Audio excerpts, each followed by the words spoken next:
Sudah pernah saya jelaskan. Rasulullah SAW adalah guru kita. Sepakati dulu poin ini. Tidak ada guru bagi umat Islam siapapun yang syahadat kecuali Nabi Muhammad SAW. Ini disepakati dulu. Semua dai dan ulama adalah pewaris beliau. Artinya harus mewariskan ilmu yang beliau ajarkan. Apa yang diajarkan itu yang disampaikan ke umat. Yang tidak diajarkan mereka larang agar dikerjakan. Kan begitu mestinya. Ini kaidahnya dulu. Masalah kasus ada orang imam pimpin doa setelah sholat. Jangan dibahas doanya. Doa adalah ibadah. Tapi begini, sebelum anda kerjakan satu ibadah, tanya. Saya mau ziarah kubur. Jangan ziarah kubur sebelum anda tanya. Bagaimana Rasulullah SAW ziarah kubur. Agar jangan anda buat-buat ziarah kubur itu. Adanya orang taruh kembang di kuburan, siram air, buat batu nisan, pasang lampu, baca zikir-zikir di sana. Karena dia mau ziarah kubur semaunya sendiri. Tidak bisa. Anda muslim, punya kiai, punya Rasulullah SAW. Suri tauladan kita. Uswatun hasanah. Tanya Rasulullah ziarah kubur bagaimana. Rasulullah SAW dalam hadis Bukhari menziarahi kubur Baqi. Datang, memberikan salam, mendoakan mereka, pulang. Nggak ada lagi yang lain. Nggak pernah Nabi SAW bawa kembang, siram kuburan karena sudah kering. Padahal Madinah panas 50 derajat, pecah-pecah tanahnya. Ada istilah di Indonesia kalau tanahnya pecah, kesian lagi diazab di bawah, kasih air, kasih kembang biar wangi, biar ditaruh kembang yang paling mahal. Kalau dia ahli maksiat tetap disiksa di bawah gitu kan. Jadi nggak bisa itu patokannya. Mau sholat, jangan pernah sholat dulu. Tanya Rasulullah sholat bagaimana, belajar 5 menit bisa. Oh rukunya begini, sujudnya begini, sama. Baru Allah terima. Tujuan Nabi SAW diutus untuk apa? Untuk dicontohi, diciplak hidupnya. Cara makannya, cara tidurnya, berpakaian, bahkan cara jalannya saja. Para sahabat contohnya, Nabi jalan begini. Bukankah ada hadis yang mengatakan sahabat berkata Rasulullah SAW kalau jalan seperti orang turun dari bukit. Mereka sampai membahasakan itu. Rasulullah pernah keluar kepada kami menyisir rambutnya dengan rapi ke arah sebelah kanan belakang. Ditunjukkan, gitu kan? Rasulullah SAW menyukai ini. Rasulullah SAW memakan dengan cara begini. Diajarkan kepada kita semua agar kita contohin. Yang jadi masalah bagi kita ini, kita selalu mau buat apa-apa yang tidak diperintahkan oleh Nabi SAW. Selalu alasannya baik. Sekarang kasus berdoa setelah sholat. Doa adalah ibadah, nggak ada masalah doa. Tapi kalau kita mau ikat antara sebuah ibadah dengan ibadah yang lain, tanya dulu. Rasulullah pernah ikat nggak? Pernah pertemukan nggak? Ziarah kubur dengan baca Quran. Ziarah kubur ibadah, baca Quran ibadah. Pernah nggak Nabi baca Quran di kuburan? Itu tanya. Nggak ada riwayat Nabi SAW pernah baca Al-Fatihah untuk orang mati atau baca di ayat Al-Quran. Datangkan dalilnya coba. Nggak ada satu hadis pun menjelaskan masalah itu. Lalu kenapa anda buat? Oh karena saya mau buat ibadah. Baik ibadah yang Nabi ajarin. Salam doain. Selesai. Jangan lebih daripada itu. Masa anda lebih pintar dari Nabi Muhammad SAW?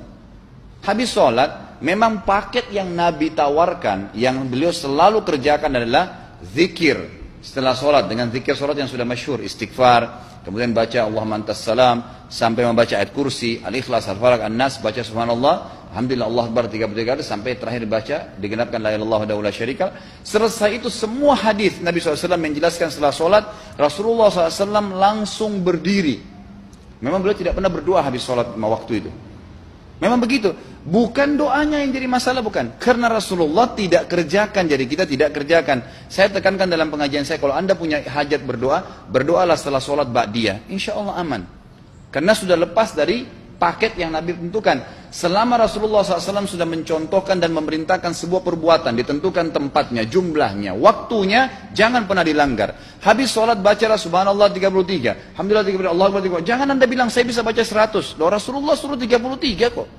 Ditentukan, jangan lebih pintar. Nanti setelah sholat, jangan ikutkan dengan paket rangkaian sholat ini. Di luar waktu sholat anda membaca 100, silahkan. Karena nggak ada penekanan di situ. Kalau ada penekanan waktu, tempat, dan jumlah, jangan dibantah. Anda pengikut Rasulullah atau bukan gitu kan? Harus jadi jelas. Yang membuat umat ini di Indonesia juga jadi masalah sekarang, karena mau buat sendiri. Semaunya sendiri. Kenapa akhi, kenapa Pak Kiai, kenapa Habib, kenapa Ustadz, kenapa buat ini? Bukankah Rasulullah tidak mencontohkan? Oh nggak apa-apa, ini kan baik. Loh, kalau semua orang berkata seperti anda, apa yang tertinggal dari agama kita? Kira-kira apa lagi yang tertinggal? Nggak ada kemurnian agama, karena semua orang mau buat semaunya. Gitu kan? Semaunya sendiri. Pindah rumah, baca berzanji. Apa itu berarti sejarah Nabi? Kenapa baca berzanji saudaraku? Rasulullah waktu pindah rumah pernah baca-baca gitu nggak? Nggak pernah. Kenapa dibuat? Anda muslim bukan? Muslim, ya saya harus ikuti. Kalau tidak akan terus ini mengakar nih. Anda buat satu bid'ah sekarang, bid'ah itu lawannya sunnah. Anak Anda akan buat 10 bid'ah, cucunya akan buat 100 bid'ah, akan banyak bid'ah merakar di masyarakat, dan agama akan ditinggalkan. Kemurnian sunnah akan hilang, gitu kan? Ini bahaya. Ingat, Nabi SAW mengatakan kepada kita dengan hadis yang sangat jelas. Hadis sahih riwayat Imam Ahmad bunyinya begini: semoga Allah merahmati umatku yang menukil dariku seperti apa yang aku ajarkan atau sebutkan. Sampai ulama hadis mengatakan Nabi ucapin habis sholat astagfirullah, maka sahabat tidak ada berani yang menambah azim. Nggak ada sahabat yang bilang astagfirullah azim habis sholat, nggak ada. Astagfirullah saja karena Nabi ucapin itu. Mereka mengakui tidak lebih pintar daripada Nabi SAW. Kenapa kita harus tambah astagfirullahaladzim, wali walidayya, wali muslimin, panjang? Dari mana ini semua? Ditambah-tambah, diembel-embelin, kenapa? Akhirnya keluar dari ajaran Nabi Muhammad SAW. Ini masalah gitu kan? Kenapa harus dilakukan? Peringatan maulid Nabi sudah sering saya ingatkan. Anda tanya semua yang buat maulid, kapan maulid itu sejarahnya ada? Semua buku sejarah menjelaskan tahun 230 Hijriah. Nabi meninggal tahun berapa? 11 Hijriah.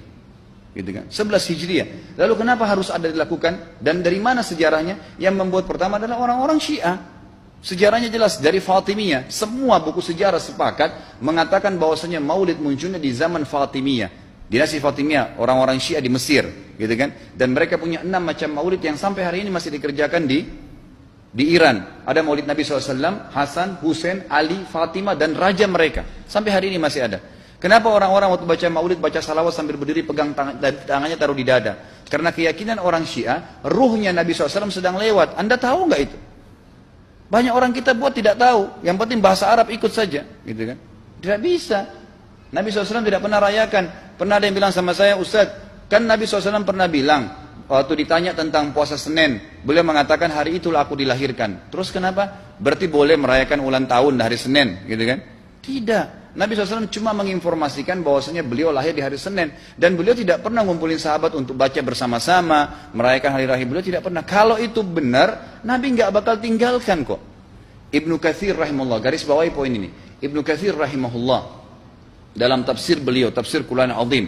Dan subhanallah Ibnu Katsir ini, kata ulama, hampir semua kalangan golongan itu banyak memakai banyak memakai buku beliau. Walaupun berbeda dari sisi pemahaman yang lain, tapi tafsirnya kebanyakan kembali ke tafsir beliau. Beliau mengatakan tafsir surah Al-Maidah ayat 3 yang bunyinya a'udzubillahi minasyaitonir rajim, al-yawma akmaltu lakum dinakum. Hari ini saya sempurnakan agama kalian, kata Allah. Ya. Wa atmamtu alaikum nikmati. Saya sempurnakan nikmatku pada kalian. Artinya tidak butuh yang lain. Wa raditu lakumul Islam madina. Saya ridha Islam sebagai agama kalian. Kata beliau, ayat ini turun menandakan dan memastikan bahwasanya Nabi Muhammad SAW tidak meninggal dunia kecuali sudah mengajarkan semuanya. Yang hitam, yang putih, yang gelap, yang terang, yang susah, yang muda, ya, semua dijelaskan. Siapa, kata beliau, yang menganggap masih ada sesuatu yang harus ditambahkan setelah Nabi SAW meninggal dan turun ayat ini, maka dia adalah ahli bid'ah. Dia orang yang membuat-buat agama. Nabi sudah ajarkan semua, selesai. Jangan ditambah, jangan dikurangin. Kita tidak lebih pintar dari Nabi SAW. Nabi nggak pernah rayakan hari lahirnya, jangan dirayain, selesai. Emang kenapa kalau kita nggak rayain? Kenapa? Tangan kita terputus? Enggak. Masih banyak ibadah yang disunnahkan gitu. Sama dengan kasus Isra dan Mi'raj. Kejadian besar dalam Islam. Tapi Anda boleh kembali kepada semua buku sirah. Saya tantang semua buku sirah Anda kembali. Insya Allah yang berpegang pada Al-Quran dan Sunnah. Memang ada dasar wahyunya. Maka semua akan menjelaskan. Nabi SAW setelah pulang dari Isra dan Mi'raj tidak pernah mengumpulkan sahabat-sahabat untuk merayakannya setiap tahun. Tidak pernah. Boleh dipelajari iya, setiap hari. Tapi ditentukan tanggalnya lalu dibuat acara. Tidak pernah Nabi SAW buat itu. Lalu kenapa Anda buat? Kalau Anda mau tetap buat, ya silahkan. Itu hak terserah Anda. Tapi saya ngajak kepada Anda kembali kepada kemurnian ajaran Nabi SAW. Kita tidak akan pernah kembali. Kata Syekh Utsaimin rahimahullah, umat Islam ini akan kembali kepada kejayaan mereka kalau mereka betul-betul kembali kepada ajaran Rasul mereka Muhammad SAW. Murnikan ajaran Nabi yang jalankan seperti yang beliau ajarkan, selesai, akan aman. Pasti akan kembali kejayaannya. Kita nggak bisa saling menghardik, saling menyalahkan yayasan ini, organisasi ini, kelompok ini, karena masing-masing mau beristidlal sendiri, mau menjalankan sendiri hukum-hukum agama ini, bukan mengikuti sunnah Nabi SAW. Jemaah haji kita, jemaah umrah, datang ke Mekah, tur dalam kota Mekah, naik ke gunung untuk lihat Gua Hira. Kenapa naik ke Gua Hira? Oh, Rasulullah pernah di sini. Baik, saya jelaskan. Nabi Muhammad SAW ke Gua Hira sebelum turunnya wahyu. Dan beliau terakhir sekali di Gua Hira pada saat menerima Iqra bismi rabbikal ladzi khalaq. Itu saja. Setelah kejadian itu, beliau turun dari Gua Hira. Dari waktu itu sampai meninggal, Nabi SAW tidak pernah ke Gua Hira lagi dan tidak pernah suruh sahabatnya ke Gua Hira. Kenapa anda ke Gua Hira? Sampai naik 3 jam ada yang jatuh mati. Karena jahil, tidak tahu pemahaman agamanya. Nggak bisa begitu. Cukup dikenang iya. Kecuali Nabi SAW suruh, datangilah Gua Hira. Ya silahkan. Gitu kan? Kalau enggak, kan begitu. Masalah Isra Mi'raj, saudaraku, kejadian besar. Ambil ibrahnya, yang penting ilmunya. Oh, salat 5 waktu, kejadiannya pernah gini. Ada kebesaran Allah, ambil pelajarannya iya. Yang Nabi tidak contohin, maka jangan dikerjakan. Hanya itu saja. Zikir bersama, di sini ditanyakan juga zikir bersama. Nabi SAW disebutkan dalam hadis Bukhari, kalau berzikir habis sholat, beliau membaca zikir tertentu, sahabat baca zikir tertentu, sahabat baca zikir tertentu. Jadi Nabi SAW tidak pernah paksain. Enggak pernah Nabi misalnya baca ayat kursi, harus semua sahabatnya ikut ayat kursi, enggak. Nabi SAW baca ayat kursi, si fulan baca al-ikhlas, si fulan baca subhanallah, masing-masing. Dan ingat, Allah SWT mengatakan apa? Tentang masalah zikir dan doa ini. Ya. Dikatakan, ya, kita harus berdoa kepada Allah, ya, wadunal jahri minal qawli bil gudui wal asal, wala takum minal ghafilin. Berdoalah kalian, berzikirlah kalian dengan doa kalian, dunal jahr minal qaul, tidak dengan teriak-teriak. Allah berfirman dunal jahr, tidak teriak-teriak, ya. Dan janganlah kalian menjadi orang-orang yang lalai. Makanya pernah ada sahabat, waktu Nabi SAW berkata begini, dalam hadis Bukhari juga, waktu pulang dari salah satu perjalanan, kalau kalian sedang menukik, kuda, unta lagi menukik, bertakbirlah, bilang Allahu Akbar. Kalau kalian sedang turun, menuruni sebuah lembah, bertasbihlah, bilang subhanallah. Ada satu sahabat badui, orang dari padang pasir, semangat dia jalankan sunnah Nabi. Waktu kudanya lagi naik, Allahu Akbar, dengan suara keras dia teriak. Jalankan sunnah kan? Tapi teriak ya. Apa yang terjadi? Nabi SAW panggil, ditepuk pundaknya, Nabi mengatakan, pelankan suaramu. Zat yang sedang kau panggil tidak tuli. Allahu Akbar. Cukup. Ada apa? Kecuali di medan perang lain nakutin musuh. Gitu kan? Untuk apa takutin kuda sendiri? Nggak perlu, gitu kan? Jadi mengikuti sunnah Nabi dengan ilmu yang benar itu akan membawakan ketenangan hidup. Yang buat kacau kita ini jadi kacau karena mau membumbu-bumbui macam-macam ditambah-tambah.